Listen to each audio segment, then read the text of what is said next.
கடைசியாக எங்கள் அப்பாவுக்காக நான் மொட்டை அடித்தேன். இப்போ எங்கள் அண்ணன் சிஎம் ஆனதும் மொட்டை அடிக்கிறதா வேண்டிக்கிட்டேன் முருகன்கிட்ட. திருச்செந்தூர் போகலாமா அப்படின்னு சொல்லிட்டு நாங்கள் சிதம்பரம் ஜங்ஷனில் ட்ரெயினுக்காக வெயிட் பண்ணிருந்தோம். ட்ரெயின் வந்துச்சு. ட்ரெயினில் போய் ஏறினா கூட்டம்னா கூட்டம், செம்ம கூட்டம். அப்படியே நாங்கள் கொஞ்சம் அப்படியே கஷ்டப்பட்டு அப்படியே போவோம்.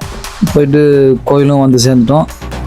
கோயிலுக்கு போயிட்டு அண்ணா இங்கே மொட்டை அடிக்கிற இடம் எங்கன்னா இருக்குன்னு கேட்டோம். தம்பி இங்கே இருக்குப்பா அப்படின்னு சொன்னாங்க.